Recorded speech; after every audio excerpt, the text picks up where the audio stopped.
Hello အားလုံးပဲမင်္ဂလာပါရှင်ကျမဒီနေ့မျှဝေပေးချင်တာကတော့အမျိုးသမီးတွေကိုယူထားတဲ့အမျိုးသားကိုနဲ့လက်ထပ်ထားတဲ့အမျိုးသားတွေစီကလိုချင်တဲ့အချက်လေး၅အချက်ကိုကျမမျှဝေပေးပါမယ်အဲ့ဒါကတော့ကျမတို့ခါခွေ၅လုံးပဲဖြစ်ပါတယ်ကဲကျမတို့အမျိုးသမီးတွေကိုယ့်ရဲ့အမျိုးသားစီကနေပြီးတော့ဘာတွေလိုချင်လဲဆိုလို့ရှိရင်ကျမအနေနဲ့ကျမသိတဲ့လောက်လေးနည်းနည်းလေးမျှဝေပေးချင်ပါတယ်ကဲဟုတ်လားမဟုတ်လားဆိုတာကိုအမျိုးသမီးတွေစဉ်းစားပြီးတော့ comment လေးမှာဖြေပေးလို့ရပါတယ်ရှင်နံပါတ်1ခါခွေးရကြလို့ရှိရင်ကျမတို့ကဘာလဲဆိုလို့ရှိရင်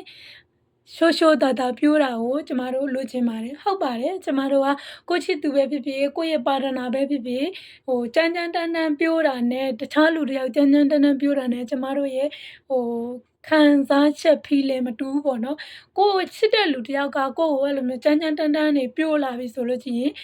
မတိတဲ့ဒီဇိုင်းပြိုးတာတဲ့ဆိုလို့ရှိရင်ကျမတို့ပို့ပြီးတော့ခံစားရပါတယ်အဲ့ဒါမျိုးသမီးတိုင်းနားလည်မင်းလို့ထင်ပါတယ်ကဲအချက်လေးကတော့မျိုးသမီးတွေလေဒီတွေနဲ့ကိုက်ညီတွေမဟုတ်ပါလားရှင်နံပါတ်2ကကြလို့ရှိရင်ကျမတို့ကဘာလဲဆိုလို့ရှိရင်လျှော့တာခံခြင်းတယ်ပေါ့နော်အမျိုးသမီးတွေကအမြဲတမ်းမိမဆိုတာဥတိုတဲ့အမျိုးလေနော်ဒါတွေကိုအမျိုးသားတိုင်းလည်းသိမှာပါလူကြီးလူကောင်းဆန်တဲ့အမျိုးသားတွေဆိုလို့ရှိရင်ကိုမိမကိုယ့်ရဲ့အမျိုးသမီး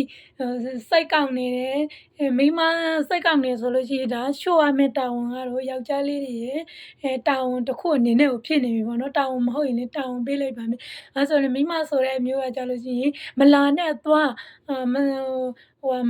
ဘာညာဆက်ကျင်ဖက်ကိုပြိုးတဲ့ကလုံးတွေကသူတို့တကယ်ဖြစ်ရှင်တဲ့အရာတွေအဲ့ဒါမဆက်နဲ့ဖုံးမဆက်နဲ့ပေါ့နော်အဲ့ဆိုလို့ချင်းဖုံးဆဲအဲ့လိုမျိုးအချို့ခံခြင်းနဲ့နံပါတ်3လေးကတော့ကျမတို့ချစ်တာခံခြင်းနဲ့ချစ်တာခံခြင်းနဲ့ဆိုတာကတခြားလူတယောက်နဲ့စာလိုက်ရင်တော့မှကိုယ့်ရဲ့မျိုးသားကိုယ့်ရဲ့ပါဒနာကိုယ့်ရဲ့ချစ်သူကကိုယ့်ကိုဦးစားပေးတာကိုအမျိုးသမီးလေးတွေကခံချင်ကြပါတယ်တဲ့ကဲနံပါတ်4ကကြလို့ရှိရင်ကျမတို့ကဘာလဲဆိုလို့ရှိရင်အချိန်ပေးတာကိုခံချင်တယ်မျိုးသားတွေအနေနဲ့လေကိုကချစ်တယ်ချစ်တာမှန်တယ်ဆိုပေမဲ့မျိုးသမီးတွေကိုအချိန်ပေးဖို့မမေ့ပါနဲ့ဘလောက်ပဲချစ်တယ်ပြောမျိုးသမီးတွေကသူတို့ကိုအချိန်မပေးလို့ရှိရင်ပေါ့နော်သူကစိတ်ကောက်တယ်အဲ့လိုမျိုးတကယ်မရှိဘူးလို့သူတို့ခံစားရတယ်တန်တဲ့အချိန်တွေမှာအချိန်မပေးချင်ရင်တော့မှကိုယ့်ရဲ့မင်္ဂလာနှစ်ပတ်လည်တို့ anniversary တို့ပေါ့နော်ချစ်သူတဲ့ဘယ်နှစ်ပြည့်တို့အဲ့လိုမျိုးနေထူးနေမြတ်ပေါ့နော်နှစ်ယောက်အတွက်တကယ်ကိုနေထူးနေမြတ်အဲ့လိုမျိုးအမှတ်တရနေ့လေးတွေမှာအချိန်ပေးပါလို့ကျမအနေနဲ့လည်းအမျိုးသားတွေကိုတောင်းဆိုချင်ပါတယ်။ကဲအမျိုးသမီးတွေအနေနဲ့လည်းကိုယ့်ရဲ့ပါဒနာကကိုယ့်ကိုအချိန်မပေးဘူးဆိုတဲ့အတိုင်းလေဒါကြီးစိတ်ကောက်မနေပါနဲ့သူ့ရဲ့ရှင်တွေကိုကြည့်ပြီးဒီမှာစိတ်ကောက်ဖို့ကျမအနေနဲ့မှာကြားစီပါတယ်နံပါတ်5ကကြာလို့ရှိရင်ကျမတို့ရှီကျူးပေးတာကိုကြိုက်ပါတယ်ဘယ်သူပဲအနေနဲ့မျိုးသားပဲဖြစ်ဖြစ်မျိုးသမီးပဲဖြစ်ဖြစ် appreciate လုပ်တာပေါ့နော်ကိုတဖိုးကြနေတဲ့လူကကိုဘာမဟုတ်အဝတ်စားလေးတက်တက်ရဲလေးဝတ်လာရင်တော့ဒီနေ့ကြည့်လို့ကောင်းတယ်ဘာညာအဲ့လိုမျိုးဒီစပင်ရောင်လေးနဲ့လိုက်တယ်ပေါ့နော်အသေးခွေးလေးပေါ့နော်အများကြီးမချီကျူးပေးနိုင်ရင်တော့မအဲ့လိုမျိုးလေးချီကျူးပေးကိုပါဒနာဖြစ်ကိုရဲ့ချစ်သူက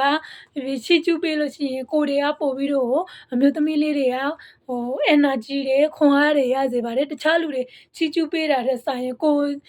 နှိုက်ချိတ်နေတဲ့လူကကိုချီကျူးပေးတယ်ဆိုလို့ရှိရင်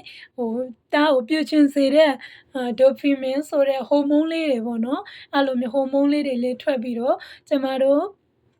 နေရာထိုင်ရတာကို fresh ဖြစ်တာပေါ့နော်အဲ့လိုမျိုးစိတ်ချမ်းမြေ့မှုကိုရပါတယ်အဲ့ဒါကြောင့်အမျိုးသားတွေအနေနဲ့ကိုယ့်ရဲ့ပါဒနာအမျိုးသမီးတွေကိုယ့်ရဲ့ချစ်သူရေးသားတွေသူတို့ကိုကြိုက်တဲ့အချက်လေးတွေကိုသိပါစေဆိုပြီးတော့ကျွန်မဒီဗီဒီယိုလေးကနေပြီးတော့မျှဝေပေးလိုက်ချင်ပါတယ်ကဲနောက်တစ်ချက် bonus အနေနဲ့အမျိုးသမီးတွေကလည်းကိုယ့်ရဲ့ပါဒနာအမျိုးသားပဲဖြစ်စေကိုယ့်ရဲ့ချစ်သူကောင်လေးပဲဖြစ်စေကိုယ့်ဘက်ကလည်းရိုးရိုးသားသားနဲ့လေးလေးစားစားဆက်ဆံဖို့လိုပါတယ်အမျိုးသားတွေကလည်းသူတို့ကိုမလေးမစားလုပ်တာကိုမကြိုက်ပါဘူးကဲနှစ်ဦးနှစ်ဖက်အကျိုးရှိစေဖို့အတွက်တစ်ဖက်ကလည်းအမျိုးသမီးတွေရဲ့အကြိုက်ကို တတ်နိုင်သလောက်ဆောင်ရွက်ပေးပြီးတော့တစ်ဖက်အမျိုးသမီးလေးတွေကလည်းကိုယ့်ရဲ့ပါဒနာအမျိုးသားပဲဖြစ်ဖြစ်ကိုယ့်ရဲ့ချစ်သူကောင်းလေးတွေကိုရိုးရိုးသားသားနဲ့လေးလေးစားစားဆက်ဆံပေးလို့ရှိရင်ဒီဆက်ဆံရေးတစ်ခုကတည်မြဲမယ်လို့ကျမအနေနဲ့မျှဝေပေးလိုက်ချင်ပါတယ်။အားလုံးပဲဆက်ဆံရေးတွေတည်မြဲခိုင်မြဲကြပါစေ။အားလုံးကျန်းမာချမ်းသာကြပါစေရှင်။